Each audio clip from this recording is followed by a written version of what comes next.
श्री गोकुल नाथ की जय।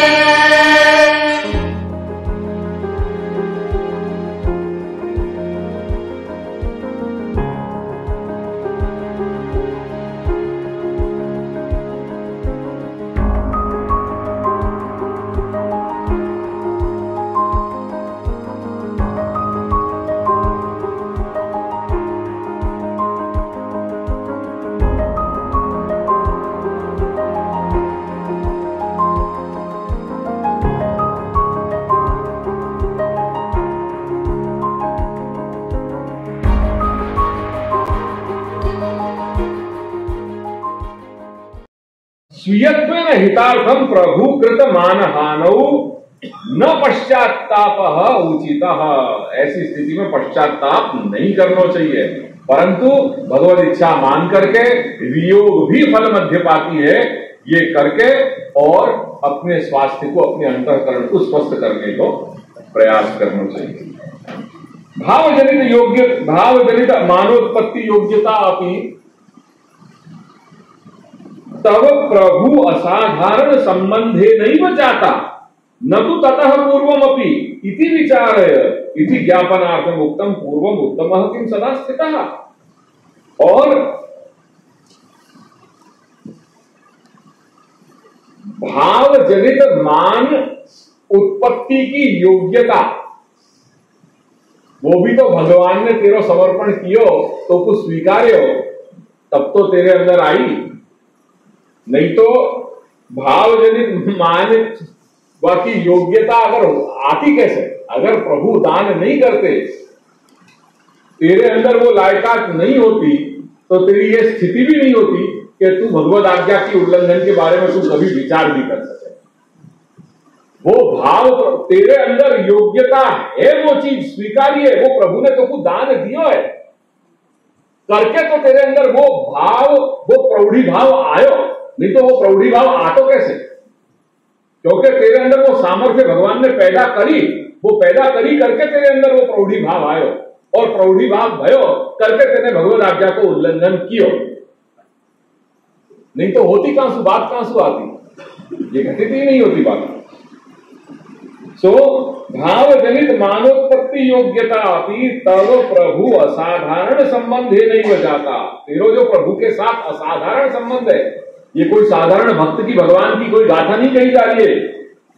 असाधारण संबंध, दादाजी के शब्द को खास ध्यान रखियो, असाधारण संबंध भगवान ने चाहो करके यशोदा मां उनको दाम में बांध सकी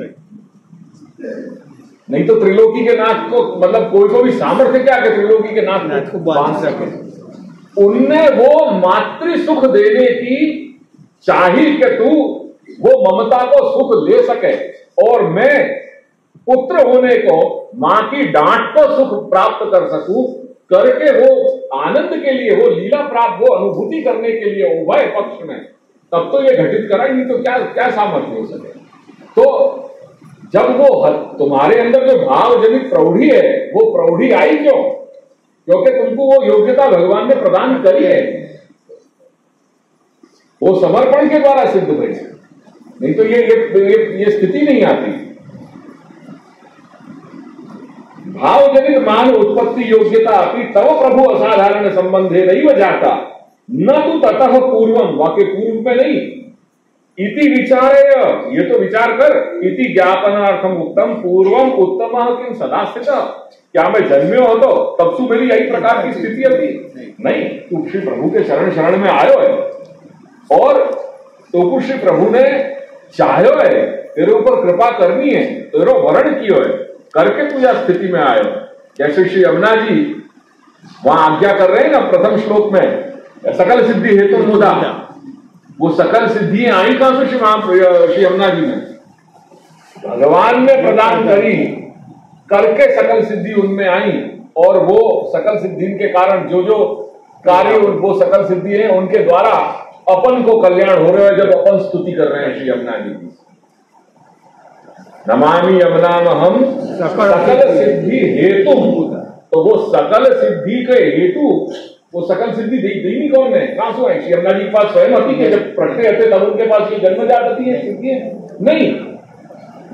ये तो भगवान ने प्रदान करी उनके अंदर, करके ये सामर्थ्य आया उनमें।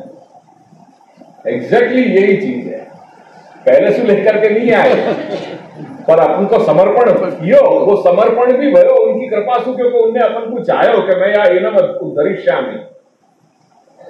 और फिर चूंकि अपना साहचर्य हतो वा प्रकार को भगवत मार्ग में, सो वो प्रौढ़ी भाव जन्म्यो, भगवत आज्ञा को उल्लंघन भयो, और फिर बाकी सारी जो है पश्चाताप इत्यादि की कहानी हुई करके हमेशा सकारात्मक सोचो कि समर्पणाद अहम पूर्वम उत्तम किम सदा स्थित कामम अधमता भाव्या पश्चातापो यदा यथा भवे।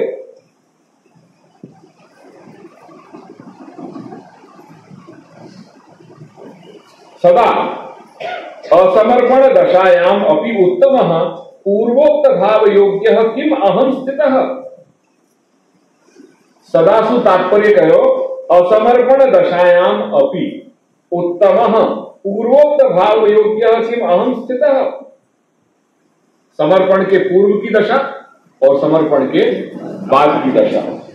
तस्मात् मम पूर्वोक्त भाव जनन योग्यता अभाव रूपा अधमता का भाव्या का कीदृशी भाव्या विचारणीय करके समर्पण के पहले मेरी का स्थिति थी, वह विषय में मैं कितनो कितनो सोचूंगो।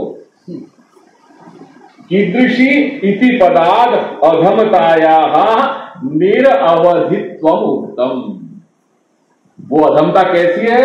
जाकी कोई सीमा नहीं है, जाकी कोई अवधि नहीं है। समर्पण के पहले एक दोष गिनोगे या बाकी कितने दोष गिनने जाओगे, यहां तो बाकी निरवधि है, बाकी अवधि नहीं है। ये आ प्रकार की तो अपनी अधमता है, क्योंकि ये अधमता ही तो श्री महाप्रभु को सता रही होती कि ब्रह्म निर्दोष है, जीव सदोष है, सदोष को निर्दोष के साथ संबंध कैसे? ये बार बार चिंता सता रही होती, तब जाकर के श्री प्रभु प्रकट भय और उनको आज्ञा करी कि कोई चिंता मत करो, उनको ब्रह्म संबंध कराओ, और जिनको ब्रह्म संबंध कराओगे उनको मैं स्वीकारूंगा। तो समर्पण के पहले की जो अधमता आती, वाकु का भाव्या कीदृशी भाव्या, क्यों? क्योंकि अधमतायाः निरवधित्वम उत्तम, बाकी तो कोई अवधि नहीं है। यस्मात् सर्वात्मना पश्चात्ताप हेतु भाव तस्मात् त्वया अस्मिन् अर्थे पश्चात्तापो न कर्तव्यः। क्योंकि सर्वात्मना पश्चात्ताप को जो हेतु वाको अभाव हो जाए, एतदर्थ या हेतु से तुमको या संदर्भ में जो भी कुछ या खिन्नता हो रही है अंतःकरण में, जो खेद उत्पन्न हो रहे हो, जो टीस उठ रही है, वो तुमको कभी भी कदापि विचार नहीं करनी चाहिए। स्वस्थ हो जाओ और स्वस्थ होकर के सकारात्मक विचार करो कि नहीं, प्रभु ने मेरो वर्ण कियो है, मेरो अंगीकार कियो है, मैंने समर्पण कियो है, यानी ये समर्पण के बाद मेरे अंदर या प्रकार के विचार कदापि सदा सर्वदा आने नहीं चाहिए।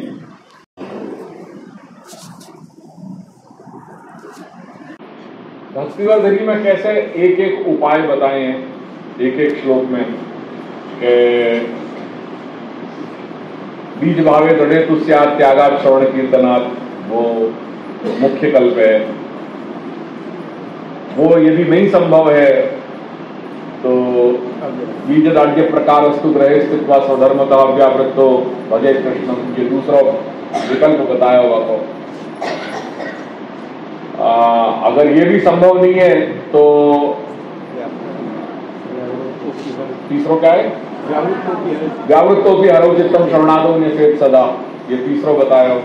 या प्रकार से 1 2 3 4 5 6 हर जगह अपन को विकल्प अनुकल्प की व्यवस्था बता करके, जैसे ये ग्रंथ अपन को बताया भक्तिवर्धनी में, और अंत में जाकर के ये कह रही कि चल अब तो अगर कुछ नहीं हो पा रहे, माने कि महाराज मेरे को आपने जितने भी ये उपाय बताए ये मेरे से पॉसिबल नहीं है, तो कह रहे कि कोई बात नहीं, अगर वो पॉसिबल नहीं है तो यह एक समधीत सस्यापि स्यात् प्रधारति। तेरे से मैंने जितने भी उपाय बताए, अगर ये पॉसिबल नहीं है तो ये मैंने भक्तिवर्धनी नाम को जो ग्रंथ प्रणयन किया है, या तो तू सम्यक प्रकार से अध्ययन कर ले, तेरी भक्ति सिद्ध हो जाएगी। सारे कुछ भी उपाय करने की जरूरत नहीं है, बस यही चीज को मनन चिंतन कर। समधीत, अधीत नहीं कही, अधीत में सम उपसर्ग को प्रयोग किया, सम्यक अधीत, यानी ये केवल पाठ या रट्टा मार जाने की बात नहीं करी है, यहां पे आपको व्यवस्थित रूप से समझना है। ये भक्ति वर्धनी, ये भक्ति शास्त्र है करके ये तक समधीत, जो या को सम्यक अध्ययन करेगो तस्यापि स्यात् दृढ़ाति, ये अमोघ आशीर्वचन अपन को श्री महाप्रभु ने दे दिए। जैसे वहां ये या प्रकार से ये भक्ति के वर्धनी के उपाय, भक्ति को प्रवृत्त करने के उपाय बताए गए हैं, कहीं यहां पे भी अंतःकरण की जो परतें हैं, जो या स्थिति में आगे हुए जीव, बाकी जितनी परतें, क्योंकि ये असंख्य भाव हैं, इनको कोई एक दीवा में नहीं ढाले जा सके। जैसे मन की गति है, वहां को कोई मूल्यांकन नहीं किया जा सके, आज यहां है तो दूसरे क्षण न जाने कितने सहस्र लक्ष मील दूर कहीं पहुंच जाए, मन की गति को आकलन नहीं किया जा सके। ऐसे ही मन की जो तरंगे हैं, जो भाव हैं, उनको भी आकलन नहीं किया जा सके। या ये कोई एक, ये जो प्रबोधन की जो एक एक पंक्ति में बताए हुए पहले के कृष्णात् परम नास्ति वस्तुतः दैवम वस्तुतो दोषवर्जितम, ये फिर भी मन नहीं मान रहे हो कहीं, तो वो चांडाली को उदाहरण दे करके और फिर ये समझाया कि तू समर्पण के पहले की स्थिति तो तू पहले समझ। मान लो भगवत अंगीकार, भगवत अपराध हो गया, भगवत आज्ञा को उल्लंघन हो गया या भगवत अपराध हो गया, और वाक्य कारण अगर तो कुछ तेरे चित्त में अंतःकरण में ताप क्लेश हो रहे हो, तो अपने समर्पण के पूर्व की स्थिति को तू विचार कर कि क्या प्रकार की अधमता आती तेरी। ये घटित भयो, या में कहीं तू कार्य कारण भाव संबंध बैठाएगो कि नहीं बैठाएगो? जो कारण है वह कारण सुही तो कार्य प्रकट होएगो। अगर कार्य घटित भयो, कार्य क्या भयो? भगवत आज्ञा को उल्लंघन हो गया, और वो उल्लंघन के कारण जो है वो पश्चाताप हो रहे हो, ये कार्य। तो वो कार्य को बेस क्या होता, कारण क्या होता कि भगवान ने तुमको वो स्थिति तेरी योग्यता प्रदान करी कि तू वह प्रकार के लेवल पे आकर के ये सोच सकते, नहीं तो ये बात ही नहीं हो बनती। अरे श्री यमुना जी सकल सिद्धि की हेतु रूपा बन पाई, कब बन पाई? अगर भगवान ने दान ही नहीं दिया होता तो सकल सिद्धि की हेतु रूपा कैसे बन जाती भाई? वो स्वयं में कहां सामर्थ्य है? यहां तो जो कर रहे हो वो स्वामी की कृपा से घटित हो रहे हो, या ये तो स्वामी प्रधान मार्ग है अपनो, भगवान दे रहे तो सब कुछ घटित हो रहे हो। यमुना जी में भी, श्री यमुना में भी वो सामर्थ्य तभी आ रहा है कि भगवान ने वो सामर्थ्य दिया। तो पहले की पूर्व की अधमता तो विचार कर कि क्या क्या प्रकार की अधमता आती, करके तू सर्वथा शोक मत कर, स्वस्थ हो जा, ये अंतःकरण और भगवत भजन में प्रवृत्त हो। क्योंकि जीव श्री प्रभु के विषय में केवल एक कुछ जो कर सके वो ये है कि वो सदैव दीनता सहित वो चरण शरण में जा सके, या के अलावा कुछ नहीं। या प्रकार से एक एक श्लोक में वो जैसे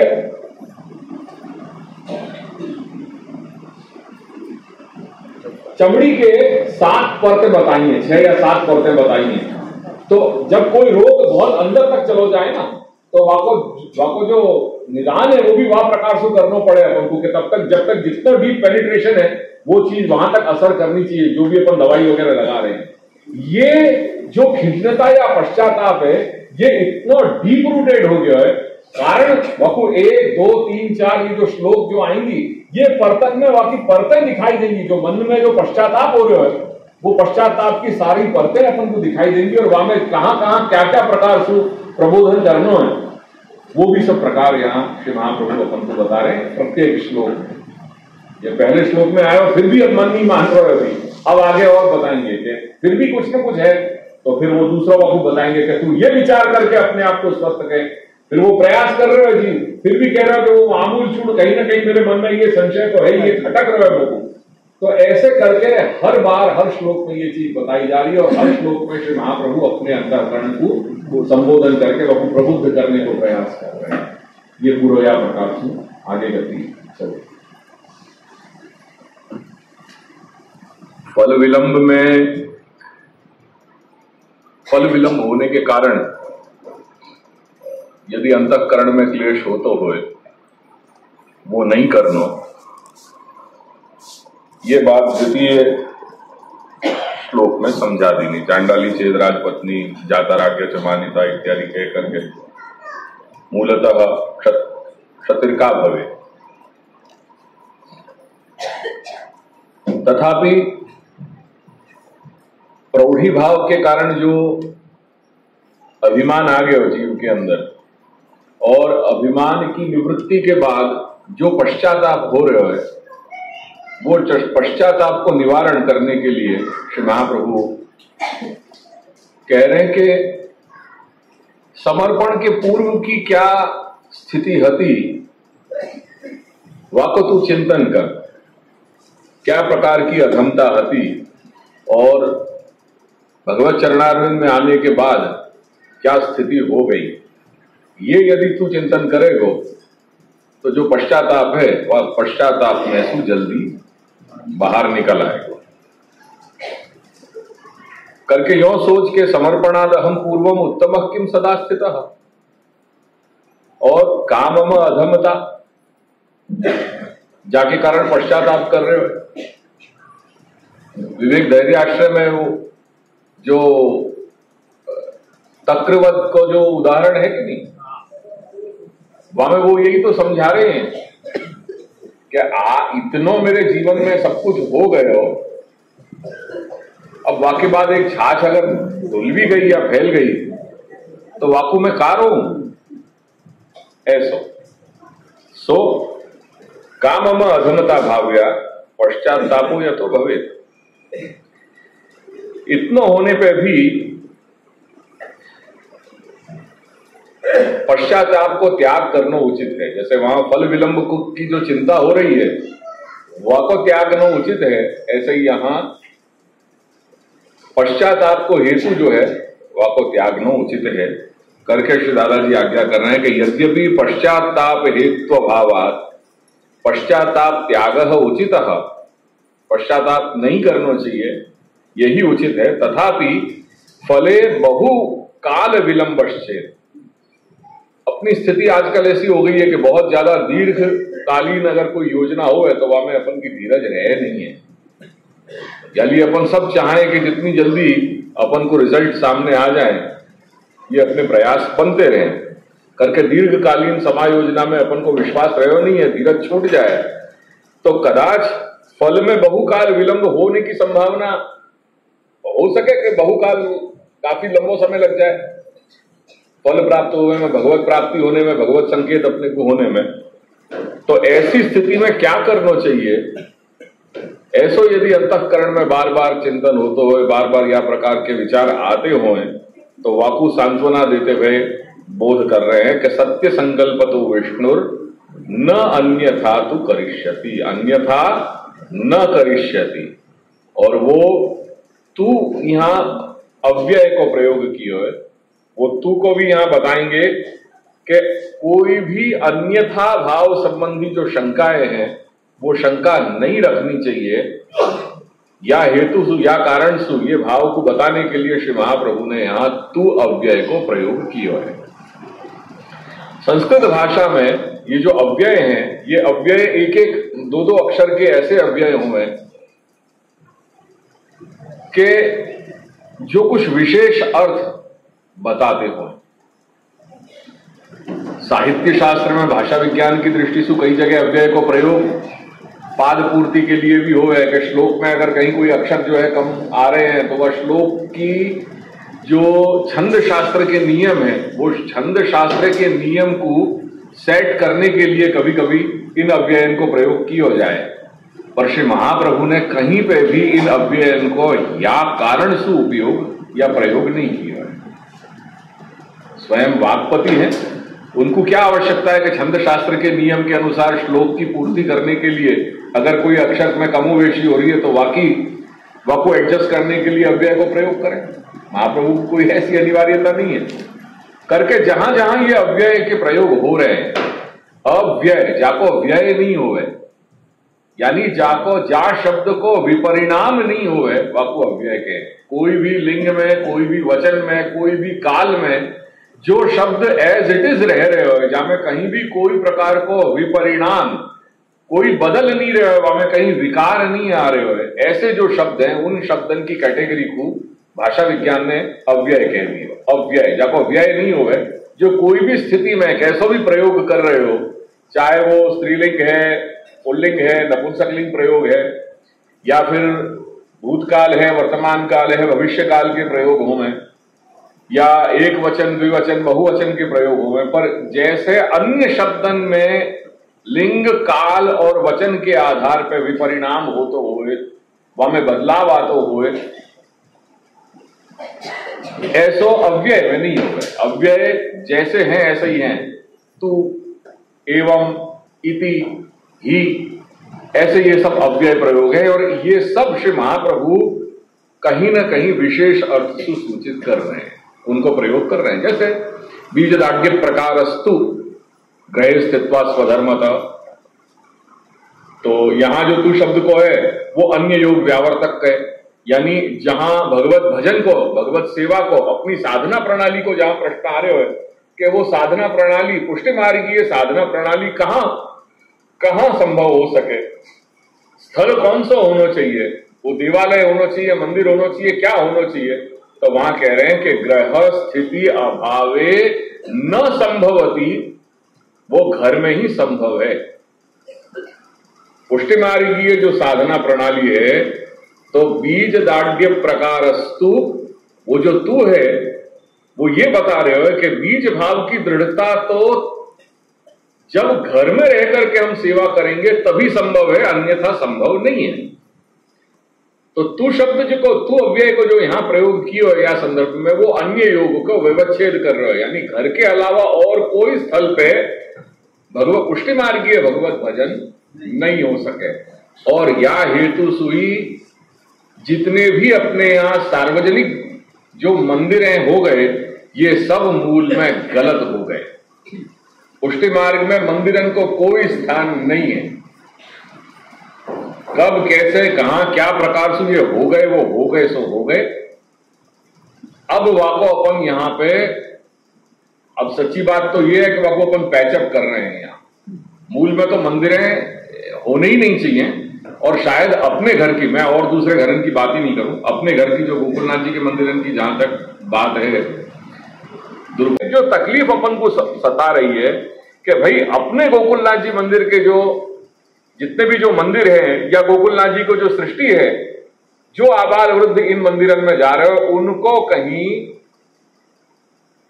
वो उनको पापाचरण उनसु न हो जाए, मात्र या हेतु सु अपन ये प्रयास में लगे हुए हैं कि भाई इन गोकुलनाथ जी के मंदिरन को तुम सिद्धांत के फॉर्मेट में जितनो करीब ला सको उतनो करीब ले आओ, ये प्रयास कर रहे हैं। सबसे पहली कलम ये है कि आ संस्था वल्लभ संप्रदायની પુષ્ટિ માર્ગીય સંસ્થા છે અને ગોકુલનાથજીના ઘર સાથે જોડાયેલી સંસ્થા છે, તેથી ગોકુલનાથજીના ઘરના પ્રણાલિકા પ્રમાણે આ સંસ્થાનો વહીવટ કરવામાં આવશે। ये जन शब्दन को थोड़ो हेरफार जो है वो हेरफेर हो सके, बट ये कलम लगभग जो अपनी सृष्टि के जितने भी मंदिर है वहां की पहली कलम तो ये है। अब मेरे ये समझ में नहीं आ रहे हो कि अगर ये पहली कलम है तो 50 साल तक अपन ने कियो क्या? 50 साल तक जब गुरुजी बोलते रहे कि सिद्धांत को डिमडिम घोष करते रहे और सबन को समझाते रहे कि भाई ये गोकुलनाथ जी के घर के अनुसार ये संस्था चलनी चाहिए, तो प्रॉब्लम कहां आ रही है? हम पैसा लेने की तो हम भी जान रहे हैं कि कोई भी संस्था है वो पैसा के बिना नहीं चले, चाहे वो शैक्षणिक संस्था है, सामाजिक संस्था है, धार्मिक संस्था है, वो नहीं चले। अपन भी जान रहे हैं, पैसा लेने की मना तो नहीं कर रहे हैं हम ये कह रहे हैं पैसा तुम लो, पर वो पैसा के माध्यम को ऐसे डाइवर्ट कर दो कि जासू कहीं अपन अपराध में नहीं पड़े। ठाकुर जी के नाम पे पैसा मत लो जो अपने यहां अपराध माने हुए हैं, वाकु पादुका चरण भेंट के रूप में ले लो, ताकि पादुका कौन के हुए? पादुका गुरु के स्वरूप में विराज रहे हुए, गुरु पादुका धारण करे। ठाकुर जी को पादुका की जरूरत नहीं है। मतलब जो परंपरा से अपन सुनते आए हैं, जो एक समझ है अपने यहाँ की, ये तो पादुका अपने यहाँ गुरु को स्वरूप है, वो गुरु को हम दादाजी के रूप में, ताकि अपन ये बता रहे हैं कि भाई ये गोकुलनाथ जी को मंदिर ये आचार्य स्थान है, जो आज अब की बार चोइला में उन्होंने ऐतिहासिक कदम ले लिया। तो आचार्य ग्रह जब आप कन्वर्ट कर दे रहे हो, लोगन की भावना कल हती वासु आज कोई यो परिवर्तन नहीं भयो, वो तो उनको शिक्षित करने से ही आएगा। पर फर्क ये पड़ गयो कि जो सिद्धांत तो फॉर्मेट है तो वाकू हम टेक्निकली सही फॉर्मेट में हम लाने को हमने प्रयास कर दियो। प्रसाद कल भी है तो प्रसाद आज भी है, तो फर्क इतना ही भयो कि कन्वर्जन के बाद वो प्रसाद लेने की अपन को संतोष होएगो, वाकई पहले वो देव द्रव्य है। बस यही बात है, समर्पणात् पूर्वम और समर्पणात् बाद में।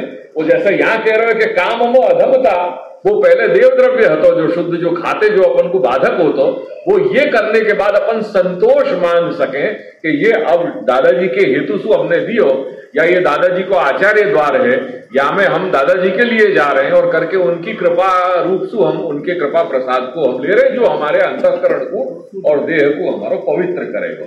ये पूरा कंसेप्ट लेकर के अपन गुजरात में चले। या लिए मैं बार बार यहां क्यों ये बात चलाऊं, मैंने अब ये क्यों या अभियान को तीव्रता या आवेग दे दियो है। एक समय हतो कि जब बहुत गालियां खा करके मैं भी शांत हो गया तो कि यार छोड़ो ना, अपन को क्या जा रहे हो, मैं क्यों मुझको क्यों अपने लोगन से मैं क्यों दुश्मनावट बोल रहा हूं। पर अब या मैं क्या बहरहाल या चीज को मैं या लिए इंटेंसिफाई कर रहा हूं, या को मैं या लिए या मैं तीव्रता या को आवेग दे रहा हूं, और हर बार ये चर्चा करूं क्योंकि गोकुल में आप लोग सब जगह से पूरी सृष्टि में छन छन के यहाँ पे आओ लोग। मैं अगर धनसुरा जाऊंगा तो केवल धनसुरा के समाज को ही वहां पे मिल पाऊंगा, मोड़ासा जाऊंगा तो मोड़ासा के लोग होंगे, पंचमहाल जाऊंगा तो पंचमहाल में संतरामपुर गया लूनावाड़ा गयो या कहीं बाहर और जगह गयो तो वहां के ही समाज मिल रहे हैं। पर यहाँ सब ने सब कोई ना कोई आ रहे हो करके मैं ये हर बार जब मेरा संबोधन हो, चाहे वो महोत्सव हो या ऐसे अवसर हो या कभी हो, मुझको अवसर मिल जाए मैं यह बात को जरूर रखूं, क्योंकि मैं भविष्य के लिए कंसर्न हूं। मैं भविष्य में चाह रहा हूं कि हाँ क्यों, वो कारण ये भी है कि पुरानी पीढ़ी जो एक जड़ हती वो गई, नए लोग आए तो कहीं काम करने को भी अवकाश मिल पाए। पहले जो पुराने लोग थे उनने कभी भी काम करने नहीं दियो, जो पुराने लोग गए वाके बाद नए लोग आए हैं तो कहीं अवकाश भी खुले हैं अपने काम करने की। या लिए मैं ये बात रख रहा हूं। आ जाए अपने विषय पे। अव्यय की बात कर रहे थे और श्री महाप्रभु ने जो अव्यय के प्रयोग किए हैं अपने ग्रंथन में वो सार गर्भित प्रयोग किए। हर अव्यय को है तो एक अक्षर या दो अक्षर को, पर वो कहीं ना कहीं सार गर्भित प्रयोग है, उनके पीछे कोई ना कोई हेतु रहे हुए है करके। यहां पे भी जो तू है जैसे बीज दाढ़्य प्रकारस्तु ग्रहे स्थित्वा के बीज भाव की दृढ़ता घर में रह करके ही भगवत भजन करने से हो रही है और कोई स्थल पे नहीं हो सके, ये बात बताने के लिए वहां तू शब्द को प्रयोग किया है। ऐसे ही यहां तू अव्यय को प्रयोग अंतःकरण प्रबोध में भी श्री महाप्रभु कर रहे हैं कि सत्य संकल्पतः विष्णुर नान्यथा न अन्यथा तू करिष्यति। ये जो न अन्यथा तू, तो ये जो तू अव्यय को प्रयोग है वो भी यही कह रहे हो। ऐसी कुछ बात है, वो क्या है आगे कह रहे हैं कि भगवान विष्णु श्री हरि ये सत्य संकल्प वाले हैं, उनके मन में संकल्प विकल्प हमारे मन की पैदाश है। हम जीव हैं, हमारी लिमिटेशन है, हमारे अंदर हमारे अंदर जो मन है वो मन की कंडीशनिंग, मन की परिभाषा क्या है, मन को लक्षण क्या है, संकल्प विकल्पात्मकम मनम। तो मन है वो संकल्प विकल्प करे। प्रभु में ये चीज घटित नहीं है करके श्री प्रभु तो सत्य संकल्प है। अगर एक बार जो उनने निर्धार कर लियो है कि एनम उद्धरिष्यामि, मैं आपको उद्धार करूंगा, वो एक बार जब संकल्प कर लियो भगवान ने, वो उनको सत्य संकल्प है। फिर वहां में कहीं पे भी कोई परावर्तन नहीं हो गए। विलंब में कदाच वो फल में विलंब हो ना, वो एक अलग घटना है, वो एक अलग बात है। पर जहां उनने संकल्प कर लियो वो सत्य संकल्प है और वहां में कहीं कोई वहां में कहीं कोई परिवर्तन नहीं आ सके। या लिए या विषय में कोई अन्यथा विचार मत करियो कि फल विलंब, बहुत कई समय विलंब हो रहे हैं और विलंब होते होते मन में ये शंका आ जाए कि पूरा जीवन के बिल्कुल अंत के कगार में आकर के खड़े हो गए, इतना समय निकल गया, क्या विचार है, प्रभु क्या करेंगे उनके मन में, उनने क्या सब सोच रखे हो मेरे लिए।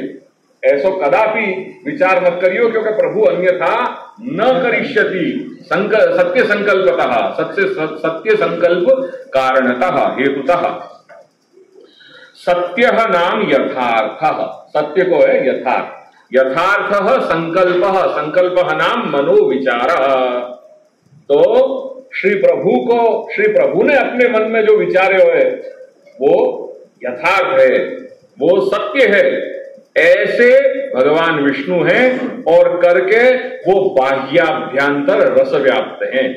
यानी अगर उनके मन को विचार संयोग रूप से पुनः बिल्कुल झटिति फलदान करने को है, तो वो भी उनको सत्य संकल्प है कि वो संयोग रस की अनुभूति कराना चाह रहे हैं शीघ्र, और अगर कहीं विलंब है तो भी, क्योंकि बाह्याभ्यांतर रस युक्त है, रससु ओतप्रोत है, भगवान रसात्मा है, वस्तु तो भगवान भावात्मा रसो वैसह इति श्रुते है, या श्रुति के आधार पर भगवान भावात्मा है, भगवान रसात्मा है, करके बाह्याभ्यांतर भेदसु रससु विशिष्ट है, रससु युक्त है, रससु ओतप्रोत है। कहने को तात्पर्य ये है कि संयोग रस और विप्रयोग रस, ये दोनों रस वहां कार्यकारी हैं और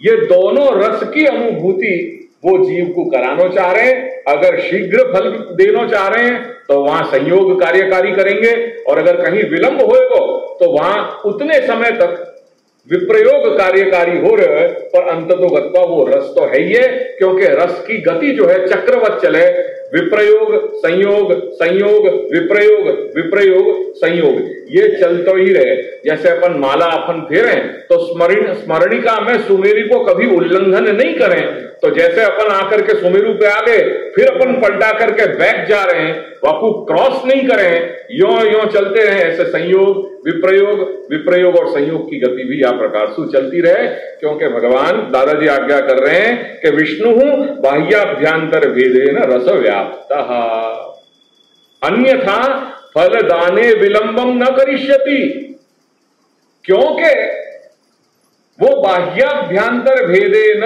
रससु ओतप्रोत है, देयरफॉर या हेतुसु वो फलदान में विलंब नहीं करेंगे, क्योंकि पूर्व में समझाई दियो है अपन को कि चाहे विलंब है या विलंब नहीं है, दोनों स्थिति में जीव फल मध्यपाती तो है ही, क्योंकि कहीं एक जगह संयोग रस की अनुभूति हो रही है तो एक जगह विप्रयोग रस की अनुभूति हो रही है। विप्रयोग रस की अनुभूति में भी वो अंततोगत्वा फल मध्यपाती तो है ही। भेद इतना है, दादाजी ने ये बात जरूर आज्ञा करी है समझाने के लिए या ग्रंथ को, और या के साथ साथ एक और बात समझ लेनी चाहिए कि जैसे भगवान भक्त को पक्ष ग्रहण कर रहे हैं, भक्त के लिए उनको पक्ष है, या ही प्रकार से जब अपन संयोग और विप्रयोग की अगर अपन बात समझने को प्रयास करेंगे तो दादाजी को भार जो है वो संयोग रस पे अधिक है, और वो परंपरा श्री महाप्रभु की ही फॉलो करी है।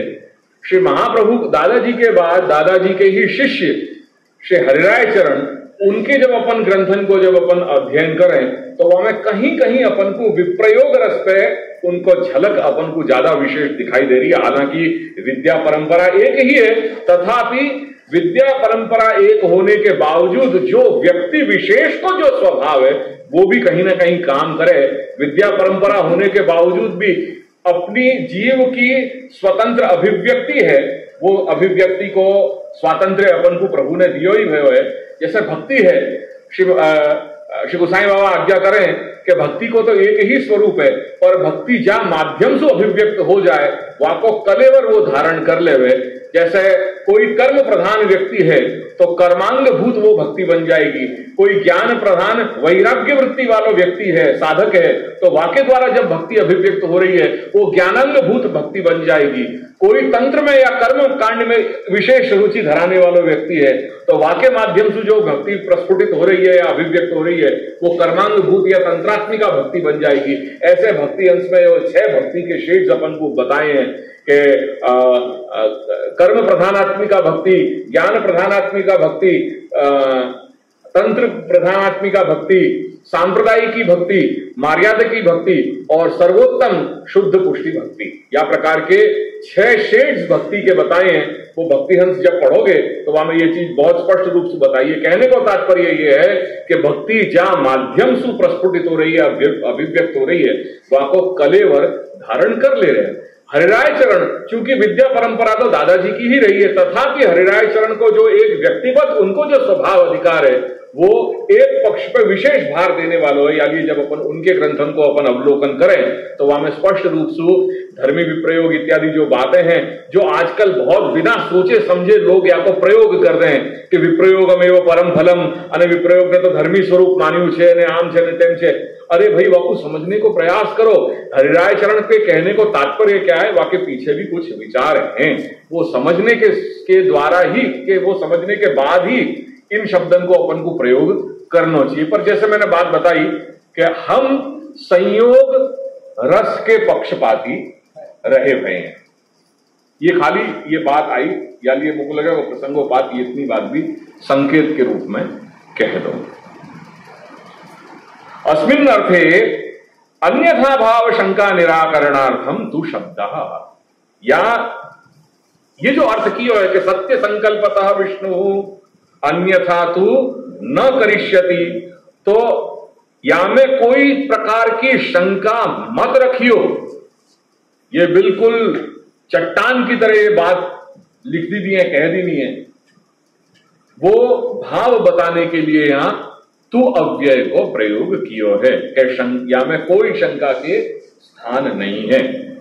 तस्मात् त्वया, क्योंकि तू शब्द को, तू अव्यय को प्रयोग कियो है, देयरफॉर तू निश्चिंत हो जाए अंतःकरण के त्वया फल विलंब संदेहम अपि त्यक्त्वा, अगर बहुकाल विलंब हो गया भगवत प्राप्ति में, बहुत समय लिख गयो, कई वर्ष अपने ऐसे निकल गए, 30-40 वर्षों को अपन को गैप हो गया और अपन अपने जीवन के उत्तरावस्था के कोई मोड़ पे या कोई मुकाम पे पहुंच गए और ये धीरज छूट रही है कि ये क्या विचार है, क्या हो गया ये।